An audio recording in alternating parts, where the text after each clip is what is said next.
상황이에요. 그렇죠. 근데 대통령실의 해명 자체가 거짓인 게 지금 드러나고 있는 것이죠. 그러니까 명태균 씨와 관련해서는 잘 모르는 사람이고 관계가 없는 것이고 경선 때까지만 만났는데 그 이후로는 본 적이 없다. 이제 이렇게 얘기를 하는데 그것은 아닌 것이고 중요한 포인트는 대통령실의 주어는 계속 윤석열 대통령이에요. 중요한 포인트는 김건희 여사입니다. 그러니까. 예, 김건희 여사와 관련된 대목에 대해서는 말이 없는 거예요. 그러니까 아직까지도 별다른 입장이 없는 게 입장인 셈이기 때문에 이거는 해명을 해야 되는 거죠. 그러니까 내일 김건희 여사가 귀국을 하는데 적어도 다른 문제는 몰라도 이 문제와 관련해서는 해명성 기자회견이라도 해야 된다. 지금 사태가 이 지경까지 됐으면 입장이 나와야 된다라는 생각이 좀 듭니다. 근데 앞서 이제 우리 구용혜 선배께서 잘 말씀하신 대로 하야라는 표현을 썼어요. 이승만이 왜 처음 들어봐요? 그런가요? 그렇잖아요. 우리 하야한 대통령은 없었어요. 그렇지 않습니까? 네. 예. 그렇죠. 네. 이승만이 하야했죠. 그렇습니다. 네, 네. 그러면 지금 상황에서 이 가능성도 있나? 라는 생각이 드는 겁니다.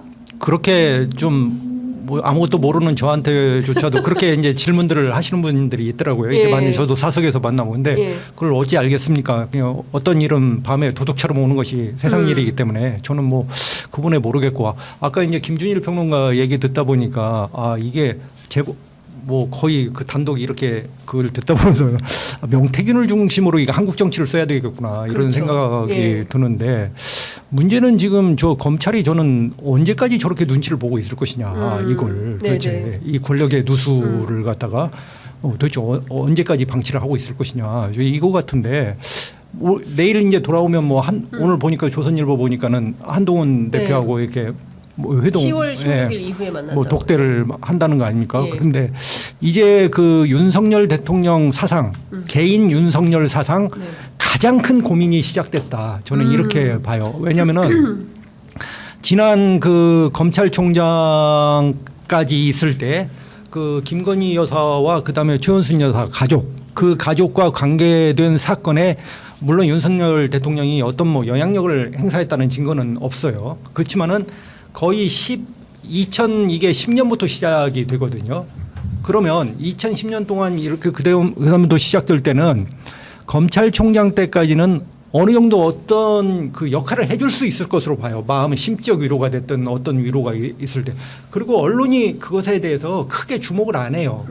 근데 지금 윤석열 그 개인은 권력의 최고 정점에 있어요. 대통령이에요. 네. 이제는 그것을 묻지 않을 수 없는 그 자리에 와 있는 거예요. 네. 지금부터. 네. 이제 그거에 대한 정말 원초적 고민이 시작되겠죠.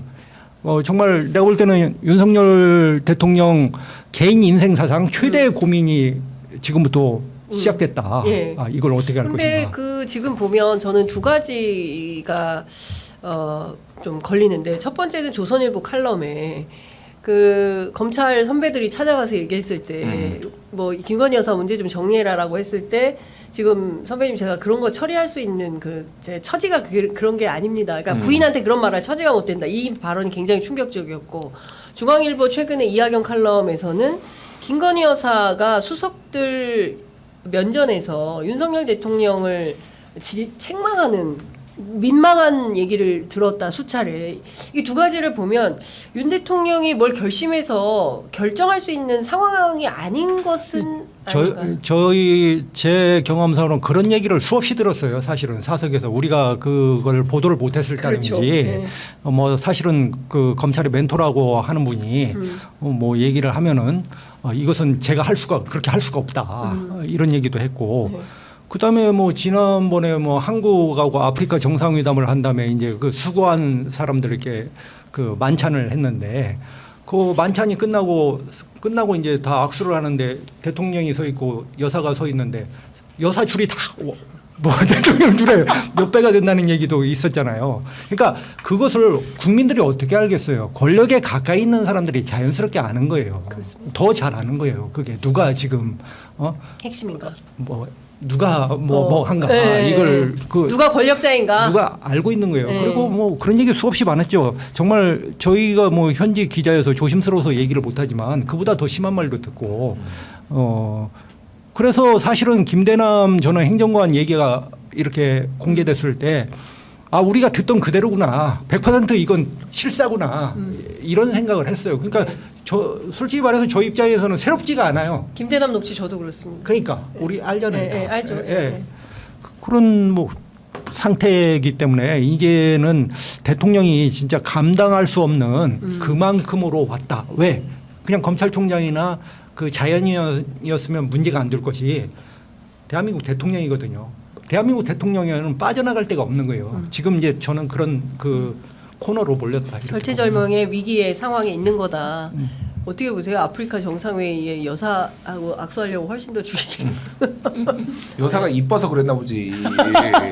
아니 그런 건 아닌 것 같고 지금 보면 지금 그 구용인 논설위원은 이거 보통 심각한 문제가 아니다 이 말씀을 좀 주신 거거든요. 네. 아니 뭐 심각한 문제죠. 심각한 문제고 뭐 이제 조선 뭐 칼럼도 나오고 아까 소개해 주셨는데 그 전에부터 사실 이 얘기는 저도 들어서 방송에서도 넌지시 얘기를 하고 예를 들면은 그 이제 검찰 선배들 말고도 국민의힘 원로들하고 한번 모임 있어가지고 네. 그때 거기에서 야 제2부속실 좀 설치 좀 하고 윤석열 대통령 이렇게 뭐 특별 감찰관도 받을 수 있으면 받아라 그러고 하니까 윤석열 대통령이 갑자기 탁 일어나가지고 창가로 탁 걸어가면서 밖을 보더니 저는 제 와이프한테 그렇게 못합니다.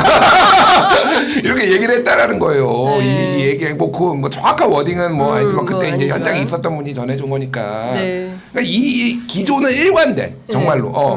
윤석열 대통령이 김건희 여사의 정치적 활동이든 뭐 대외 활동이든 이거를 건드릴 수 없다. 그게 어떤 이유에서든 너무 아내를 뭐 찐사랑꾼이어서 그렇게 못하는 건지 진짜로 누구 얘기처럼 권력 서열 자체가 네. V0 V1인지 모르겠으나 그러니까 이 위기는 해소될 방법이 없는 거예요. 그러니까 지금 독대 하면 뭐합니까? 어쨌든 지금은 갑을 관계가 바뀐 거잖아요. 윤석열이 독대 안 해주고 뭐 너 한동안 네가 무슨 중재자 행세 하려고 해 하면서 막 뭐 내치다가 독대를 지금 손박중에 받았다라는 거는 네. 위기감을 느낀 거잖아요. 네, 지금. 네, 네. 사실은 그때 만찬자리 만든 것도 정진석 비서실장이 만든 것도 이렇게 될 거가 보이니까 사실은 그때부터 한번 잘 해봐라라는 건데 그거를 그렇게 이 난리판으로 난장판으로 만들어 놓은 게 윤석열이었는데 네. 결국 이제 지금 바뀌었어요.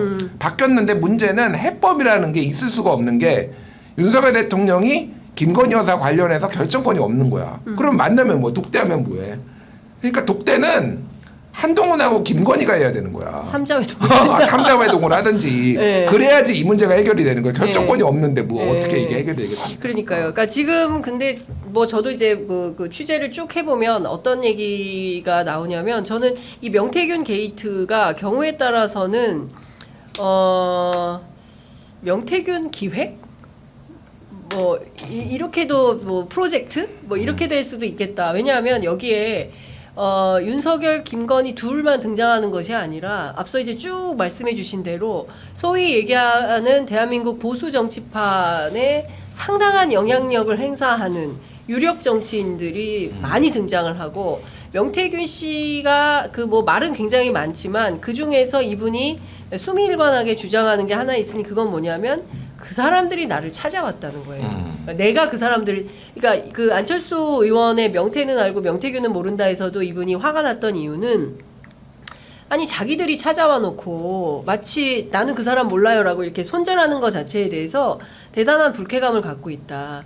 그리고 김종인 위원장에 대해서도 상중 이렇게 올린 것도 김종인 위원장을 실제로 아버지처럼 생각을 했다는 거고 제가 알기로는 이분이 조실부모한 걸로 알고 있습니다. 그러니까 김종인 위원장에 대해서 상당한 애정을 가지고 막 존경하고 저하고 통화에서도 두 사람에 대해서는 비판하지 않았어요. 김종인 위원장, 이준석 의원. 두 사람에 대해서는 명태균 씨가 상당히 뭐 그럴 수 있다 뭐 이러면서 감쌌는데 사실상 이제 본인 입장에서는 뭐 나는 모르는 사람이에요라고 손절을 하니까 상당히 속상했겠죠. 그 마음을 상중이라고 이렇게 표현한 게 아닌가라는 생각이 좀 드는데 중요한 포인트는 앞서 구용인 논설위원님께서 말씀하신 대로 이 명태균 중심으로 대한민국 보수 정치를 다시 해석하고 취재해서 기사를 써야 되는 거 아닌가라는 생각이 드는 정도예요. 정말 그렇습니다. 예, 상황은. 좀 우리 정치부 기자들이 관심을 가지고 한번 도전해 보시면 어떨까? 그러니까 말씀하신 대로 저는 뭐 관심이 없습니다. 겁주세요? 왜 그러세요? 저는 뭐 명태균 개인에 대해서 그렇게 관심이 없습니다. 예. 아니, 뭐 누가 솔직히 명태균에 관심이 있겠어요. 네. 이거니까 그런데 그렇죠. 네. 이게 재밌는 게 그러니까 저번에 안철수 의원이 내가 명태는 알아도 명태균은 모른다고 하니까 딱 올렸잖아요. 사진 올리고 네. 그다음에 이제 단일화 과정에서의 카톡 이제 공동선대 최진석이었나요? 그 공동선대위원장의 네, 네, 네. 그 이제 카톡도 깠는데 윤한홍 의원이 어제 제가 소개시켜드렸잖아요. 거리 둬야 된다라고 하니까 명태균 씨가 12시간 전에 지난 대선 때 유세 현장 윤한홍 의원님 미수금이나 갚으세요. 근데 그 강 씨한테 물어보고 네. 그러니까 이게 뭐가 있는 거야. 완전히 없는데 완전 뻥카일까? 네. 완전 뻥카는 아니라고 봐요. 그러니까 이런 게 한두 개가 아니니까 다 이게 뭐라고 해야 되나? 베드로가 예수 부인하듯이 나는 그 사람 몰라요. 지금 다 네. 이러고 있는 상황인데 제가 하나의 사실을 알겠더라고요. 예. 휴대폰이 내 변호사라는 사실은 조금 신뢰가 가더라고요. 예, 휴대폰이 내 변호사다. 예, 예. 지금 포렌직을 해서 이 그렇죠. USB에다가 지금 담아놓고 보관을 있다. 했을 거 아니에요. 그래서 예, 예. 조선의 4대 서고에다가 다 분산을 해놨을 거 아닙니까? 예, 명태균도 예, 예. 살려고 하는 거니까. 그렇죠. 예. 예. 그러니까. 그것이 이제 공개되냐 마냐의 문제인 그러니까 거죠. 저는 그게 폭탄이라고 보는 겁니다. 그렇죠. 예,